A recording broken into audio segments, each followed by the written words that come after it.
Hello everyone, my name is Abhishek and welcome to day 2 of AWS Zero to Hero series. Before we jump to the topic for today, let's quickly recap what we have learned as part of day 1. So as part of day 1, we firstly understood the concept of cloud, then we discussed the concept of private cloud, public cloud, differences between private and public cloud. After that, we discussed why public cloud is very important these days, why public cloud is being used by most of the organizations, and finally we also discussed why AWS is one of the leading cloud providers in the market today. If you feel that you are not aware of any of these concepts, then I'll highly recommend you to watch the previous video, day 1 of AWS Zero to Hero series, before we jump on to today's topic. Saying that, as part of today's topic, we will learn what is AWS IAM, why you need AWS IAM. These two things will be covered as part of a real life scenario. I'll take a real life scenario to explain these two things. And then we will move on to understanding the different components of IAM, where there is concept of users, groups, policies, and then there is concept users, groups, policies, and roles. So we will try to understand these things. And finally, we will also do a practical today, right? So we'll do a practice session. As part of practice session, we'll just do some basic examples to understand practically how users, groups, roles, and policies work. So please watch the video till the end so that you understand the concept of IAM in a much easier way. So if you haven't subscribed to the channel yet, please subscribe to the channel and also forward the videos to people who are interested to learn AWS. Let's get started with the topic for today. So as I told you, I'll start with a real life scenario. So let's say that there is a bank here. Okay. So usually what happens with the bank is inside the bank, you have a lot of services. Like you have this area, let's say that this is a service desk area. Okay, and then assume that you have this area which is employee desk area probably, right? And usually what happens in this area is if you have any queries related to your account, probably any debit related queries or any queries related to credit or any other thing, so you can just go here and get your queries solved. And then there is, assume that this specific area which is very sensitive. Okay, and this area has things like user documents, bank related documents, and some financials like money or any checks or anything related to that. So what a bank does is to keep all the process sorted and to keep the security of the bank, to keep fine grained access to the bank. What a usually bank does is bank says, hey, firstly to enter the bank, you need to be an authenticated person, right? Only authenticated people can enter the bank. Probably you need to have an account with the bank. Okay, so this is just an example. Let's say firstly you have to be an authenticated person, only then you will be able to enter the bank. And after that, what the bank says is, okay, once you enter the bank, then we will verify what authorization you have, whether you are a bank employee or whether you are an account holder in the bank or you are any superior person. Then we will say like, okay, can you go to this area, can you go to this area, or can you go to this area? And even within this area, what kind of things can you perform? Can you go to this area and take some documents and go out of the bank? Or can you go to this area and access some employee's laptop? Or can you go to this area and do etc, right? So what bank is doing here is basically bank has set up a dedicated, authenticated, and authorization process. Now you might ask me like, oh, okay, what are these words? Like I'm hearing this for the very first time, like the authenticated and authorization. So let's try to understand with the same example, right? So what a bank says is, firstly, you have to be an authenticated person, right? So if you are an authenticated person, you will enter the bank. Once you enter the bank, then we will see your authorization, right? Authorization means what specific thing you can do a specific service of a bank. If you have authorization, where your authorization says that you have access to this specific area, then we will send you to this area. If your authorization says that you have authorization to access the employee laptops, then we can send you to this area and you can access a laptop. If you have authorization just to visit the service desk, then we will route you to this specific piece. What if this entire thing is not there? Then anyone can directly enter the bank and go to this area, rob the money and easily move out of the bank. So authentication and authorization is very, very important, right? So similarly, now let's try to convert this example in terms of AWS. Let's say as a DevOps engineer, similar to last class, you have created an account, but this time you have created an account for your organization, let's say, right? So as a DevOps engineer, you are working for a company called example.com, for example. And as part of your job, you have created an AWS account for them. Now, let's assume that there is no authentication and authorization practice in AWS. Now, what would happen is, like I told you, AWS has multiple services. So for example, there is a compute service which is called EC2. You will learn in future. Then there is a DB related service, for example, where all the company's sensitive information is put. Then you have a storage related service. And finally, let's say you have a Kubernetes related service. Now, if there is no authentication and authorization process, what would happen is anyone, like in the previous class, like I showed you, when you created a AWS account, you will get something called as root access, right? So you might have created an account with the Gmail ID, and using that Gmail ID, which is called as a root access, you can do technically anything in the bank. Sorry, anything in the AWS account, my bad. So if there is no authentication and authorization mechanism, what would this DevOps engineer do is he will just give this root access to everyone in the company. If there are 1,000 people in the company, 1,000 people just have access to this root permissions. They would directly come to this account and access the EC2. Sometimes there might be a user knowingly or unknowingly delete this specific thing. Like a user knowingly or unknowingly, because that user has root access, went to the DB service and deleted the information from the DB service. Now what has happened here? You have completely messed up with the AWS account, and this information, if cannot be get back, I mean, if this information cannot come back, then you technically have deleted all the information related to your application, which is a primary false alarm, right? So to solve this problem, what AWS did is similar to previous example. AWS also has come up with a process that is called as IAM. So IAM in AWS is an AWS service which is doing the authentication and authorization for you, right? What problem IAM is solving? IAM is solving a problem of authentication and authorization. So what would happen in the previous case is, if there is an AWS account, DevOps engineer or AWS admin, what would they do? Firstly is they will create an account, right? And when you create an account, you have some root access to the account, but this root access is not shared with anyone. What a DevOps engineer would do is, if there is an employee joining, let's say this employee is 501. So employee number 501, when they join, if they require access to this AWS account that is created, they would just go to the DevOps engineer and say that, hey, DevOps engineer, I need access to the account. Where in the account you have 1, 2, 3, 4 services. So DevOps engineer would question them and say, okay, like I can create an account for you, but apart from creating the account, I need some information like for which services do you need access?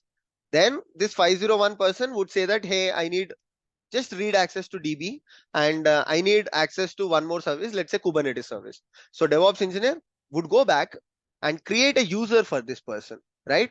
Now what you are doing additionally as a DevOps engineer, you are going to IAM service of AWS. I'll show you how to go to the IAM service in AWS. Don't worry. When we do the practicals, you will see how to go to this IAM service. So you will go to the IAM service. You will create a user for this 501, and you will say that, okay, user 501 should has access to this, or this. And how this specific thing is done is using something called policies. I'll explain these things in very detailed way. Don't worry. In next 2 minutes, you will learn about all of these things. And finally, Using this user ID and password that you have created for 501, you'll just share that details with this 501 and they will log into the AWS account. And when they log into the AWS account, they will not be able to delete anything related to DB because you have just granted that person permission to read the DB but not delete anything from the DB. Got it? So this way you can implement authentication and authorization in AWS using the IAM service, right? So this is the overall picture. Now let's try to deep dive and see why IAM has these four things. Okay. Now I told you that IAM is solving the purpose of authentication and authorization. But you might ask me, so for that simple purpose, why you need to have four different things? Like why you have users, why you have policies, why you have groups, and finally why you have something called as roles, right? So firstly, let's try to understand the concept of user, policies and groups, and then I'll move to this concept called roles, right? So what happens is, like I told you, you would create a user for any person that has requested, right? So this comes under the authentication part. What you have done is when a user requests access to AWS, any person who has joined the company, you have created them an AWS user. Let's say you have created them a user called XYZ. Okay. So what you will do is you will just allow them to enter the AWS, but who will take care of providing the things like, okay, what this user has to do, like this is the creation of user, but now what this user has to do, that is taken care by the policies. So whenever you create a user, you don't just create a user, but you will also attach some policies to the user. If you are not attaching policies to the user, then the user will be only enter the bank. That in this case, the user will only be able to enter the AWS account. But after entering the AWS account, if they can't do anything, then the user is of no use, right? So you need to create a user and you need to attach some policies to the user. Now you might ask me, okay, this is very clear. I'm creating a user for authentication. I'm granting some permissions to the user for authorization. Now why I need groups? This is very, very simple thing. Groups is needed because as a DevOps engineer in a company, there are people who keep joining very frequently and there are people who keep leaving the organization. So every time if you have to create a user and every time if you have to attach policies, then every day you might spend some 2 to 3 hours for just creating the users and attaching policies, which is like a very big no, because it will reduce your efficiency and it will increase the manual activity. So to solve this problem, what you will do is you will create groups, right? So as a DevOps engineer, to improve the efficiency, you will automate this thing by saying that, okay, now how I can categorize my company. So in my company, there are particular set of people who are called developers. There are particular set of people who are called QA engineers. There are particular set of people who are called DB admins. And let's say there are rest other people, okay, which are simply called as others. So firstly, you will go to AWS and you will go to the IAM service. You will create just these four groups: dev, QA, DB, and others. Now, if someone, let's say there is user 501, if 501 joins the company, then what you would tell 501 is, okay, 501, send me a Jira request and tell me which group do you belong to. Like, are you a developer? Are you a QA? Are you a DB admin? Or do you belong to the others group? And depending upon that, what you will simply do is, instead of doing all of these things, you will just create a user for that particular person and you will put that user in that group. And that's it. You don't have to additionally create policies every time and attach the user the policies. Just create the user and throw that user in the specific group, right? And where you will do all of these things, you will do inside a service called IAM. So I'll show you this thing, don't worry. But for now, I hope it is very clear what is users, what is policies, and what is groups. Now, finally, there is one topic left before we perform the practical. That is the concept of roles. Roles is very simple. I'll just try to explain in very easy way. So all of these things that we have discussed is related to users, right? Is related to people. who are joining the company. Now let's say there is a scenario where I am a developer, okay, and there is a DB service that I'm using in AWS. Okay, so instead of creating this DB service on my local machine, what I did is I went to AWS and I've created a DB service in AWS. Okay, now my application but still is on premises. Let's say my application is on private cloud, and when a customer tries to access my application that is in private cloud, I need to get the information from the DB service in AWS and I have to give this information back to the customer. Okay, so in this case, you can't create a user for this application, right? Because this application is not a user, but it is just like application accessing something from AWS. In such cases, it is very, very simple to create a role. Okay, and tell the application developer, okay, in your application, whenever you are trying to access AWS, just use this role and you can access AWS. Okay, what will role have? The role will also have something like username and password, but they are very temporary. Okay, so even if someone tries to hack this role, because this is a temporary thing, they will not be able to access the DB service in future. And because they are sitting outside AWS, you cannot technically create a user for them every time, and you cannot give them the access to the DB service. It's not the right thing. Users are only meant to be created for something inside the AWS, right? So roles are basically similar to users, but not 100% same as users, because roles are mostly created for the temporary purpose. Or the other way, roles are created for talking to one AWS account. Like if there are two AWS accounts, and if you want to talk between these AWS accounts, then you will use roles. We will understand more about roles when we do more videos, when we do the practical sessions in our future videos. But in today's video, focus more on users, groups, and policies. So this is about the theory part. If you have any questions, just put just put a comment using the timestamp. Tell me that, Abhishek, at this point I did not understand something, so that I can reply to your comment appropriately. Okay, I hope the theory part is very fine. Now let's move to the practical part and let's try to understand this entire thing practically on an AWS account. Okay, so I just entered AWS console in my browser and click on the AWS management console. Either you can click on login back, or you can also click on sign into the console. So if you have already saved your credentials yesterday when you created the account, you must have got the root account details, right? Whatever email address that you have used and the password that you have used. Or else click on sign into the console. And here you have this option. One is the root user and then the IAM user. At this point of time, we just have the root user. Whatever we created yesterday in the last class is the root user. So just provide your root email address here. Click on the next button. So I'll just stop sharing recording here. Okay, now I have logged into the AWS account. Now, how did I log in? Using the root account. So as we discussed, when you have access to the root account, what you will be able to do, you will technically be able to do everything. So let's say DevOps engineer who has created this AWS account has shared the root access with everyone. Now, what would happen is simply I can go and search for any service. Like I told you, AWS has a lot of service. So for simplicity, let's take a very simple service, S3, which is a storage service.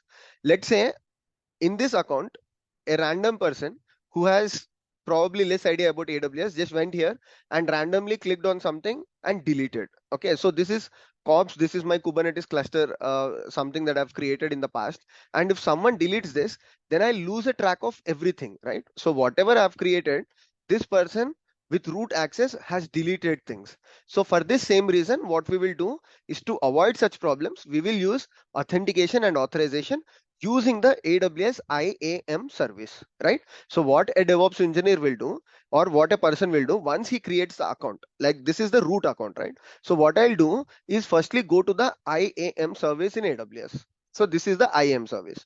Now, if anyone who requests access, right? So let's say there is a new joinee. If that new joinee requests access, what I'll do is I'll simply come here, and this is the entire identity and access management console. In this, right now you understand few things. probably you don't understand few things which you can ignore by, I mean, as we keep on growing with respect to the classes, then you will understand few more things. But for now, this is exactly what we have learned, right? Users, roles, policies, and groups. So let's start with user. So one person called user test, for example, we'll call this person as a test user. So test user has approached the DevOps team and said, hey, I want access. So initially, like I told you, there are two parts to it. One is authentication and the second is authorization.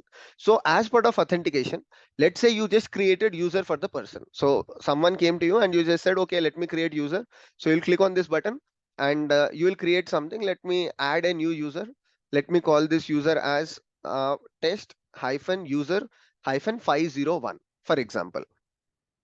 So now you have to provide this particular user access to the console. If you don't want to provide, in future I'll tell you why cases where you don't provide the AWS management console, and people can use AWS thing through the CLI as well.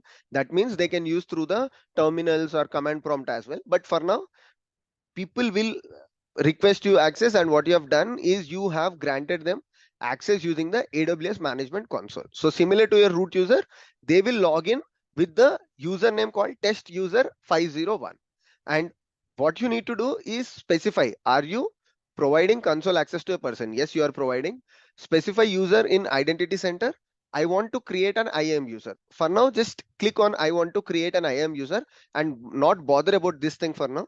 And after this, what AWS asks you is, do you want an auto-generated password and do you want a custom password? Always go with auto-generated password. The reason is that once you give them the auto-generated password, next time when they log in, they can create their own password. Every time if you want to create a custom password, then it will be very difficult. For one person you create a password, for another person you create different kind of password. Instead, go with this option of auto-generated password. And once they log in, you can enable this button where it says users must create a new password for the next sign in. So use auto generated password and use this option where that person, when they try to log in with the username and password that you have given, next time when they log in, they have to reset the password. Okay, click on the next button. And for now, what I am telling you is, let's say you put the authorization aside. Now we are only talking about the authentication part. So as part of the authentication, let's not attach any policies. So here what AWS is asking is, do you want to attach any policies? Do you want to give any permissions? Or do you want to just add the user to any group or something? Okay, I'll not change anything. Let me keep it as default and show you what happens if there is no authorization.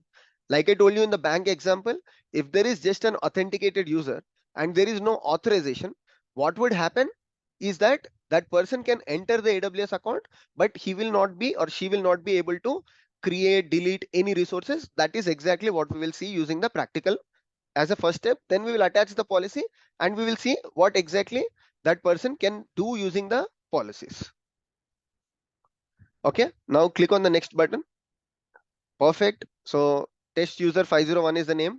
Password is getting auto generated, and require password reset. Yes. Once you give them the password, next time when they log in, they have to auto generate the password. And there is one policy that AWS attach by default. You can ask me, but Abhishek, I haven't defined anything. There has to be one policy where user can change the password, right? So we are saying that user should have permissions to change the password. So that is the only permission AWS will assign by default. Now click on create user. So this is the username, this is the password. Just click on the show button, or you can also download the CSV. Okay, so what you can do is just copy these things and share, or else you can simply download the CSV, right? So this is the CSV.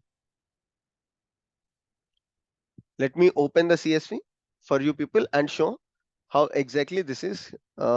Just say, so in my case, in my laptop right now, I don't have a CSV viewer, but I can show you in the Visual Studio Code setup. Okay, so you can just share this in this format, or if you have a CSV file, if you're on Windows, or you can share them in a tabular format or something. This is the username, this is the password, and this is the console sign-in URL, right? So username, password, and console sign-in URL. Now let's try to log in with the same things and see what I was talking about. What happens if there is only authentication and no authorization? Like you just create a IAM user without policies, what will happen? Let's try to see. So what I'll do is log out.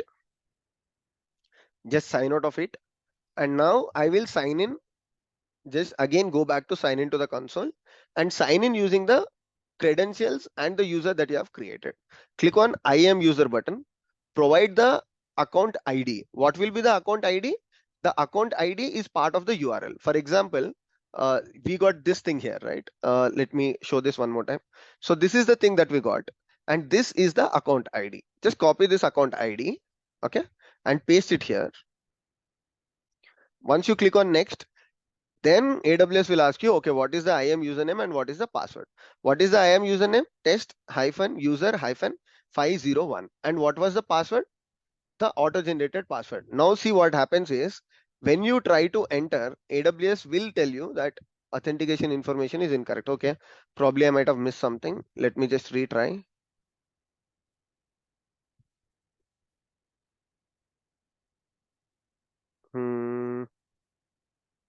Okay, sign in. Yeah, so there was some issue with the copy pasting. That's fine. So now you see this is the account and this is the IAM username. Now AWS will ask you to reset the password. Okay, so let me enter the previous password and add a new password. So again, if you want to delete this IAM user in the future, or you want to use this IAM user for the purpose of learning AWS, you can use the root account, but be very cautious, right? So if you don't use the root account every time, because you people are just learning, you create an IAM user and you have to grant a lot of permissions. But saying that if you use a root account, you have permissions to everything. So make sure you don't delete something that you're working on, or you don't create excess amount of resources and end up paying a lot of amount for AWS. But I'll make sure whenever I teach you any practical, I'll tell you beforehand that when you are doing this practice video, you will be charged or you will not be charged. If you are charged, how can you reduce the amount of money that you need to pay for practicing that particular session? So put any password here. Let me just add something.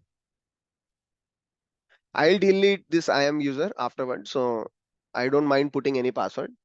Now the password is authenticated, user's password is changed, and I've logged into it. Now let's try to access the same thing that we did before, right? We access the S3 service using a root account. Now if I try to access, let's see what happens. Okay, so AWS says, okay, this is the storage service. Previously, when I logged into it, AWS showed me all of the buckets. Now let's see, let me click on create bucket. Okay, as soon as you try to create buckets, or let me show using very simple thing. See, I just list buckets instead of creating bucket because it will take some time and then you will eventually know that you don't have permissions. Instead, if you just go to the bucket section and I just try to list the buckets. Now this is not only about buckets, anything you will not be able to do on this AWS account. For example, let's go to EC2. Okay. Now you don't worry what is this services, what is Abhishek talking about. You will learn about the services that you need. You will learn about all the DevOps related services in future classes. This is just to show that you don't have permissions. See, you don't have permissions for anything here. Even if you click on EC2 instances and click on launch instance, eventually you will notice that you don't have permissions to launch instance as well. So that way, what happens is using authentication, you will be only able to view or get into the AWS, but you will not be able to access or you will not be able to create any resources because you don't have permissions. This is just the authentication. So how will this problem get solved? To, to get access to any specific resource. Let's say now what I want to do is I want to say the DevOps engineering team, hey, okay, you gave me the authentication. You allowed me into AWS account. But now what I want to do is whenever I click on this buckets and whenever I want to view the buckets here, so I should see all the buckets. What are the buckets that are available in this account? So what AWS or what the DevOps engineer will do is, okay, you don't have access to list buckets. Looks like, see, the error is also very clear. You have to attach some policy called S3 list all my buckets. Okay, so what DevOps engineer will do, let's do that. Okay, so let's switch back. Let's sign out for now. Sign into the console. Again, I need to just pause recording before I log into the account. Okay, now I have logged in as root account. Now let's fix the error that the DevOps, that the user was talking about, the test user 501. They were able to authenticate, but not able to access the S3 buckets. So what I'll do is I'll go back to the IAM service as a DevOps engineer. Okay, IAM service. And in the IAM service, the user that I have created, let's go to that particular user. So this is the user, test user 501. Let's click on the test user and let's try to attach some permissions. Okay, so what is the policy name? That the only policy is attached is IAM user change password. Now let's click on add permissions. So you can do this even while creating the user, but just to demonstrate, what I've done is instead of directly adding the permissions, I showed you the authentication. Now I'm showing the authorization so that you understand end to end. Now let's say attach policies directly. So here AWS has provided you so many default policies. Okay. So AWS, what they have done is to make it easy for DevOps engineers, they have come up with some default policies. So these are called as AWS managed policies, right? So let's say all the default things, view access to S3 buckets or view access to some resources, these things will be already available and they are called as AWS managed policies. But let's say you want to define your custom policy, okay, where you want to make that policy very complicated and you want to use a policy that is not provided by AWS. Okay, so for example, AWS has provided policy for view S3 buckets, but what you want to do is you want to mix up few things and say that okay, even in the view I just want to only view specific set of bucket types, okay, or anything specific related to that. So in such case, what you will do is you will write a custom policy. You will not use a AWS managed policy, but that we will learn in future projects. This is just the second class, so I'll not go into the custom policies, and I'll show you how to create policies in the future using the JSON format. For now, what you will do is just go to S3 here, and there are a lot of AWS managed policies. If you attach this one, what is AWS saying?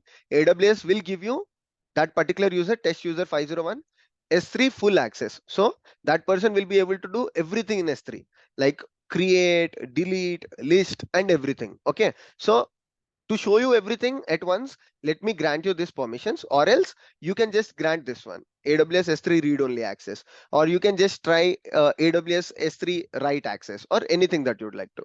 So now let me add this one, AWS S3 full access, to understand what are the different things that you will get. So what you will get, S3 star. That means you will get everything related to S3. And this is exactly what I'm talking about. So this is something that AWS has written for you.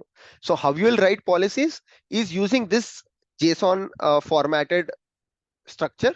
And in future, when we define the custom policies and not use the AWS managed policies, I will tell you very clearly how to write this thing. What are the different components? Like overall, you have version, statement, and inside statement you define an object.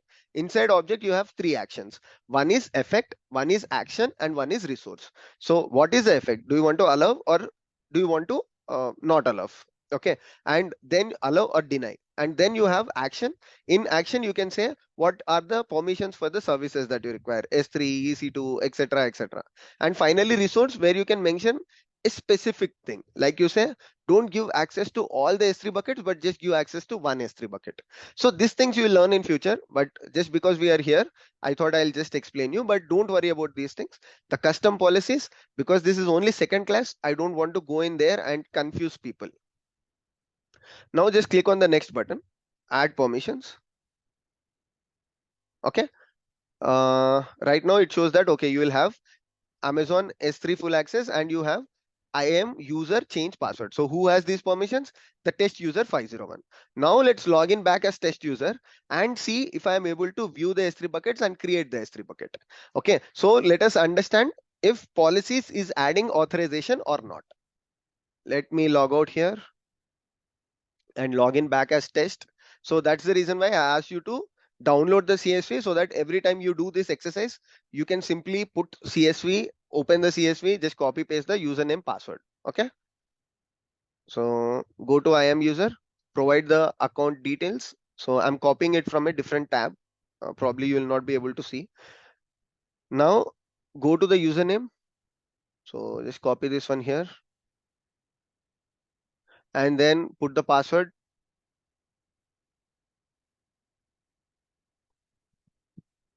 sign in. I don't know what mistake I'm doing while copy pasting. Let me try it one more time.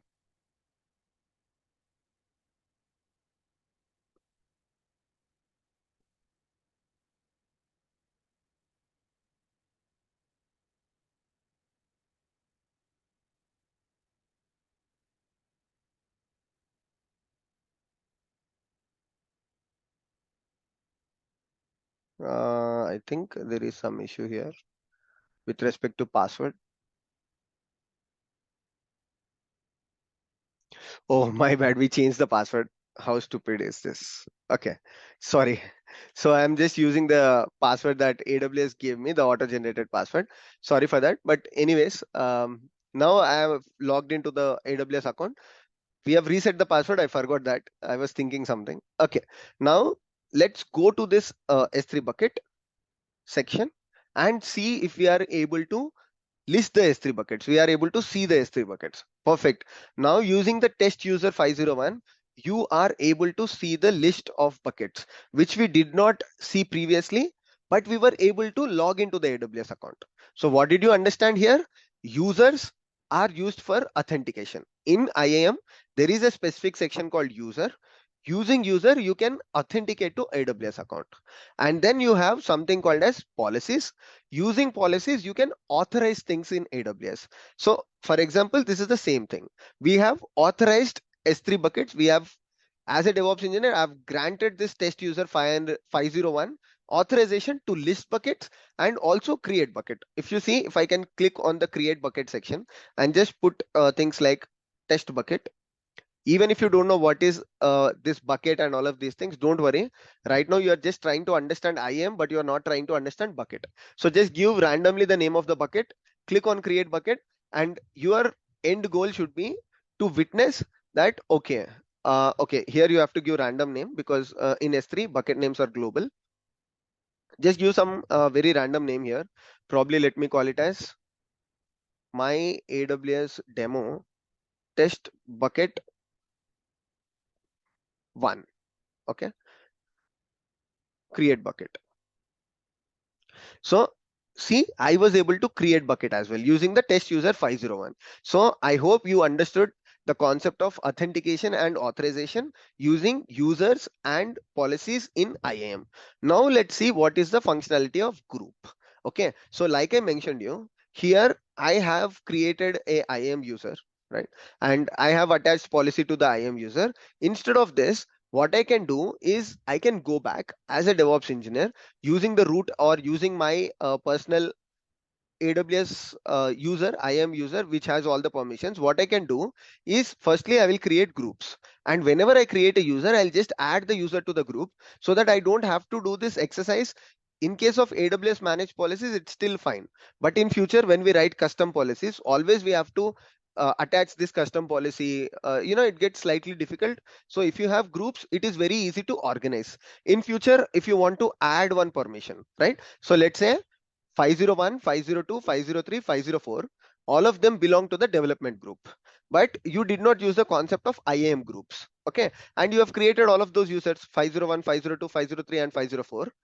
After 10 days, they'll come to you and say that, hey, the scope, we require additional scope where we also want to list EC2 instances.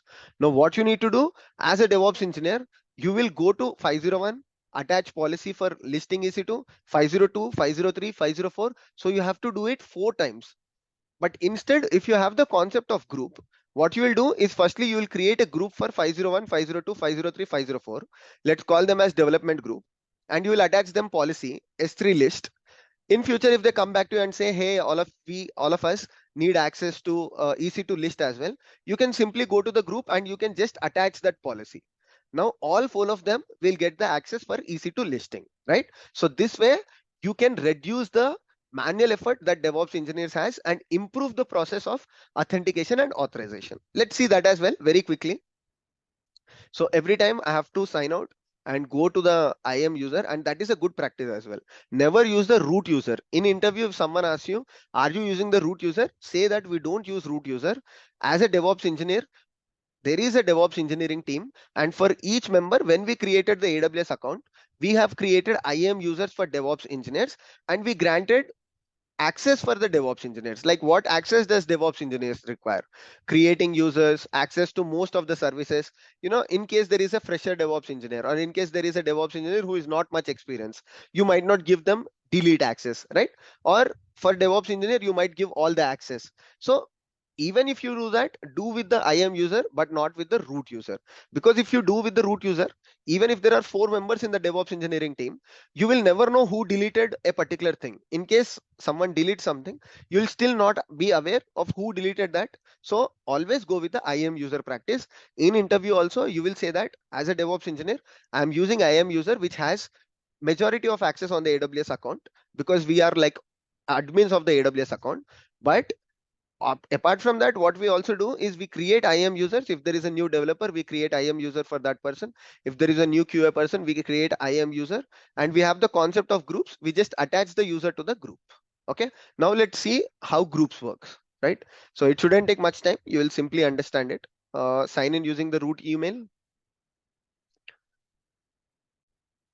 Now you might ask me, but Abhishek, why are you using root user? So you tell me that as a DevOps engineer also, you should not be using root users, but why are you using root user? So as part of this account, so in this account, I keep trying a lot of things. So this is my personal AWS playground where I try a lot of things, all the new things that are in AWS whenever I want to learn things on cloud. So for me, because this is a test account and I have good knowledge on what to do with this play account, which I call it as a play account, because I'm just testing out things here. So that's why I'm using the root account. But in organization, even if I'm working in my organization, I will never use the root account. So make it a practice to use a IAM user. Initially, when you're learning AWS, these 30 days, you can use the root account. Perfect. Now what I'll do is go to the IAM service and demonstrate how to use the concept of groups. Okay, so now again, if you see here, there is particular thing called as user groups. Okay, so firstly we'll create a group called development group. So let's say this as development group, and we can add users when we create the group as well. But let's say firstly I'll create a group, and later also I can add users. Okay, so what I can do is for the group, we can define what kind of policies that we want. Exactly what I told you. So initially I'll create a group, and what I'll do is I will add permission for S3 full access. Okay. So just search for S3. You will find S3 full access. Just put that and create group. Okay, the group is created. Now what I'll do is I'll add people to the group. Let's say there is a new person who has requested me access to AWS, says that he joined the development group. So as DevOps engineer, I'll come here, go to the development group, and I will add people to it. How do we do that? Users in this group. Just click on add users. And let's say we want to add both of them. Test user 501. Add both of the users to the group. Now we have added it. Like I told you, after 10 days, if both of them come back to you and say that, hey, along with the S3 full access, we also need EC2 full access. So instead of going to each of these user and adding the permissions, what you can do is go to this groups, click on this group, click on the permissions button, and along with the S3 full access, you can just come here and search for EC2. Okay, for example, or click on the add permissions, sorry, and click on attach policies. Here, use EC2. Amazon EC2 full access. Now, when you add permissions, by default, these permissions are also added for these users, and using these users, you can also log in and access the EC2. You can create EC2 instances, or you can create any services where you have granted permissions in this section. So this is the concept of groups. Okay, so I hope you understood the concept of users, you understood the concept of policies, and you also understood the concept of groups. Now I'll give you an assignment. So you have to do the exact same thing. Firstly, you have created the root account in the last class. Now what you will do in today's class is go and use the IAM service. As part of the IAM service, create a user. Just call it as test user or whatever you would like to, and log in with the test user and see. Firstly, you will not be able to access anything. After that, what you will do, is grant the permissions for the S3, just add S3 full access and see that you should be able to list buckets. In your case, you might not have any buckets because yours is a new AWS account. You can create a bucket and see. So then you have understood the concept of authentication and authorization practically. Finally, also learn the concept of group. And then there is one thing that is left, which is called as roles. Like I told you, here is the roles, and roles we will learn when we try to do things related to CI/CD services on AWS. When we do more practicals, advanced concepts, where I'll show you how to, integrate Jenkins with AWS, which is running outside, or probably when we do some things related with Terraform, then I'll show you how to use roles, because roles are different from IAM users. In roles, what you will do is you will grant permissions for something like services which are running outside AWS, or services for interacting with other AWS accounts, right? So at this point of time, because you are only at day 2, it will be very difficult to understand the concept of roles. So we will learn this concept later. I hope you enjoyed today's video. And if you have any questions, please put the questions in the comment section. And also, if you know someone who is looking to learn AWS, please share this videos with those people. Thank you so much. See you all. Take care.